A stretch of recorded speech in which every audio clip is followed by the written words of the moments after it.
வணக்கம் நேர்களே, இன்னைக்கு நாம பார்க்கக்கூடிய சிறப்பு பதிவு குரு அதிசார பலன்கள். குரு பகவான் 18ஆம் தேதி அக்டோபர் மாதம் மிதுன ராசியிலிருந்து கடக ராசிக்கு பெயர்ச்சியாகி வருகிறார். காலபுருஷனுக்கு 4ஆம் இடத்துல பெயர்ச்சி ஆகிறார். இது கிட்டத்தட்ட ஒரு 48 நாட்களுக்கு மட்டும்தான் இந்த அதிசாரம் நடக்க போகுது. திரும்ப 4ஆம் தேதி 12ஆம் மாதம் வரைக்கும், அதாவது டிசம்பர் 4ஆம் தேதி அவர் திரும்பியும் மிதுன ராசிக்கு பெயர்ச்சி ஆகக்கூடிய ஒரு நேரம் தான். இந்த 48 நாட்கள்ல 12ஆம் தேதி நவம்பர் மாதம் குரு பகவான் வக்ரத்தன்மையும் பெறுகிறார். இந்த 48 நாட்கள்லயே கிட்டத்தட்ட ஒரு 21 நாட்கள் வக்ரத்தன்மை அடையக்கூடிய ஒரு நேரமாக தான் இருக்கும்.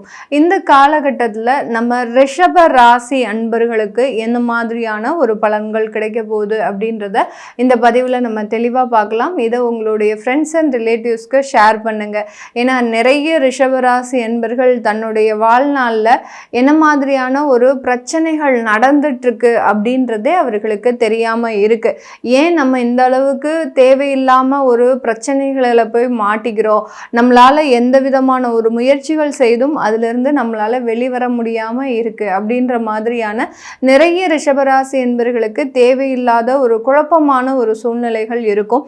இவர்களுக்கு இந்த பதிவை நீங்க ஷேர் பண்ணினீங்கன்னா அதற்குண்டான ஒரு தெளிவான விளக்கம் அப்படின்றது கண்டிப்பா தெரிய வரும். அதனால இந்த சேனலை முதன்முறையாக பார்க்குறீங்க அப்படின்னா சப்ஸ்கிரைப் பண்ணிக்கோங்க, பெல் பட்டனில் ஆல் ஆப்ஷன் சூஸ் பண்ணிக்கோங்க.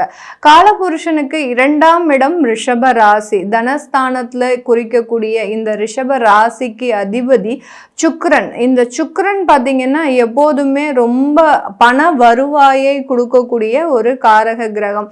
இந்த தனஸ்தானத்தில் இருக்கக்கூடிய இந்த ரிஷப ராசி என்பர்களுக்கு எப்போதுமே பண வரவுகள் இருந்தாலும் அதை சேமிக்கக்கூடிய பழக்கம்ன்றது கண்டிப்பாக இருக்காது. ஏன் அந்த மாதிரியாக இல்லை அப்படின்னா, இவர்கள் எப்போதுமே தன்னுடைய சுயநலம் பார்க்காமல் மற்றவர்களின் குடும்பத்தார்களின் நலனை மட்டுமே மனதில் வைத்து வாழ்க்கையை நடத்துபவர்கள். தன்னை சார்ந்து இருப்பவர்கள் எப்போதுமே நல்லா இருக்கணும், தன்னை சார்ந்து இருப்பவர்கள் எப்போதுமே அவர்களினுடைய வாழ்க்கையில அடையாத இன்பங்களையும் அடையணும் அப்படின்ற மாதிரியான அதை பார்த்து மகிழ்ச்சி அடையக்கூடியவர்கள் அந்த ரிஷப ராசி என்பர்கள். இந்த காலபுருஷனுக்கு 2ஆம் இடம்ன்றது குடும்பஸ்தானத்தையும் குறிக்கக்கூடிய ஒரு ஸ்தானம் தான். அதனால குடும்பத்தில் இருக்கக்கூடிய நபர்கள் எல்லாருமே ரொம்ப மன நிம்மதியோடு இருக்கணும் அப்படின்னு நினைக்கக்கூடியவர்கள் இந்த ரிஷப ராசி என்பர்கள். இந்த ரிஷப ராசி என்பர்களுக்கு வேலையில அடிக்கடி தொந்தரவுகள் அப்படின்றது கண்டிப்பாக இருக்கும். ஏன்னா உங்களுடைய 6ஆம் வீட்டு அதிபதியும் அந்த சுக்கிரன்றதுனால எங்க உங்களுக்கு நல்ல ஒரு வருமானம் கிடைக்குதோ அந்த இடத்தை நோக்கி நீங்க பயணிக்கக்கூடியவர்கள். ஒரு இடத்துல ஸ்டேபிளா இருக்கணும் அப்படின்ற அமைப்புன்றது இவர்களுக்கு இருக்காது. இவர்களினுடைய ராசியில சந்திரன் உச்சம் பெறுவதனால இவர்கள் மனம் போன போக்கில் வாழ்க்கையை பயணிக்கக்கூடியவர்கள் இந்த ரிஷபராசி என்பர்கள். இந்த இடத்துல நம்ம ஸ்திரமா இருந்து நம்மளுடைய வாழ்க்கையை நடத்தணும் அப்படின்ற முடிவே இவர்களால் எடுக்க முடியாது. ஏன்னா எங்க வருமானம் இருக்கோ அந்த இடத்தை நோக்கி பயணிப்பவர்கள். எல்லா இடத்துலையும் இவர்கள் ஸ்திரமாக இருக்கணும் அப்படின்ற அமைப்புன்றது இருக்கவே இருக்காது. ஆனால் தன்னை சார்ந்தவர்கள், தன் குடும்பத்தை சார்ந்தவர்கள் அனைவருமே ஒரு ஸ்டெடியான ஒரு பிளேஸில் இருக்கணும், அவங்களுக்குன்னு ஒரு ப்ராப்பர்ட்டி வாங்கி கொடுக்கணும், அவங்களுக்குன்னு தேவையான வசதிகளை நம்ம வீட்டில் செஞ்சு கொடுக்கணும் அப்படின்ற ஒரு எண்ணம் அதிகமாக இருக்கும். இப்படிப்பட்ட இந்த ரிஷபராசி என்பர்களுக்கு குரு பகவான் அவர்களினுடைய 2ஆம் இடத்திலிருந்து 3ஆம் இடமான உபஜயஸ்தானத்திற்கு அதிசாரம் பெற்று வருகிறார். 48 நாட்களுக்கு தான் வர்றார். அதுலேயுமே 21 நாட்கள் குரு வக்ரத்தன்மை அடைகிறதுனால இந்த காலகட்டம் உங்களுக்கு தொழில்ல சின்ன சின்ன மாற்றங்களை நீங்க செய்யக்கூடிய ஒரு நேரமாக இருக்கும். ஏற்கனவே தொழில்ல இருக்கக்கூடிய விற்பனை அளவு உங்களுக்கு நாளுக்கு நாள் உங்களுக்கு குறைவடைந்துகிட்டே வருது. அதாவது ஒரு இடத்துல உங்களுக்கு நல்ல ஒரு ஏற்றம் வரும் அப்படின்னு நீங்க நினைத்து அந்த முதலீடை செய்து நீங்க பண்ணும்போது தொழிலாகப்பட்டது அந்த இடத்துல உங்களுக்கு தேவையில்லாத இழப்புகள் வரும். நீங்க எதிர்பார்த்த அளவுக்கு விற்பனை இல்லாமல் இருக்கும். இந்த அளவுக்கு தொழில்ல மிகப்பெரிய ஒரு நஷ்டத்தை சந்திக்கக்கூடிய இந்த ரிஷபராசி என்பவர்களுக்கு இந்த காலகட்டம் அந்த தொழிலில் சின்ன சின்ன முயற்சிகள் எடுத்து அதை சக்சஸ்ஃபுல்லாக நீங்கள் கொண்டு வருவதற்கு உண்டான ஒரு நேரமாக இருக்கும். அதில் இந்த ரிஷபராசி பெண்கள் இவர்களினுடைய சுய தொழிலில் அதிகப்படியான லாபங்களை அடைவதற்கு உண்டான ஒரு டைம். ஏன்னா ரிஷபராசி பெண்கள் இந்த தொழிலை நீங்கள் செய்தே தீரணும் அப்படின்றது ஒரு வைராகியத்தோடு ஒரு தன்னம்பிக்கையோடு இந்த தொழிலை செஞ்சிட்டு இருக்கிறீங்க. சுய தொழிலில் அந்த சுய தொழிலில் நீங்கள் மிகப்பெரிய ஒரு அரும்பாடுபட்டு உங்களுடைய உறவுகள் மீதான உள்ள அக்கறையின் காரணமாக எல்லா விதமான சுகங்களையும் தியாகம் செய்து அந்த தொழிலுக்காகவே உங்களை உருவாக்கிட்டு இருக்கிறீங்க. அதற்கு ஒரு சிறந்த ஒரு தருணமாக தான் இந்த 48 நாட்கள் உங்களுக்கு மிகவும் ஒரு உற்சாகத்தை கொடுக்கக்கூடிய ஒரு நேரமாக, மிகப்பெரிய அளவுக்கு லாபம் ஈட்டக்கூடிய ஒரு நேரமாக இருக்கும். இந்த காலகட்டம் இந்த குருவாகப்பட்டவர் உங்களுடைய அஷ்டமாதிபதியும் கூட. அந்த அஷ்டமாதிபதி உபஜயஸ்தானத்துல மறையிறதுனால கடனுடைய அளவு உங்களுக்கு இந்த 48 நாட்கள்ல கொஞ்சம் கொஞ்சமாக குறையறதுக்கு உண்டான ஒரு நேரம். அடுத்து ஆபரண நகைகளெல்லாம் நீங்க அடமானத்திற்கு வச்சிருக்கிறீங்க அப்படின்னா ரிஷபராசி என்பர்கள் அதை எல்லாத்தையுமே மீட்டெடுக்கக்கூடிய ஒரு தருணமாக தான் இந்த ராசி என்பர்களுக்கு மிக அதிகமான ஒரு லாப அளவை அதிகப்படுத்தக்கூடிய ஒரு நேரமாக தான் இருக்க போகுது. இந்த ரிஷபராசி என்பர்கள் வெளிநாட்டில் இருக்கக்கூடியவர்களுக்கு தன்னுடைய குடும்ப வாழ்க்கையில மிகப்பெரிய அளவுக்கு தோல்வியை கடந்த 1.5 வருடத்திற்கு மேலாக சந்திச்சிருப்பீங்க.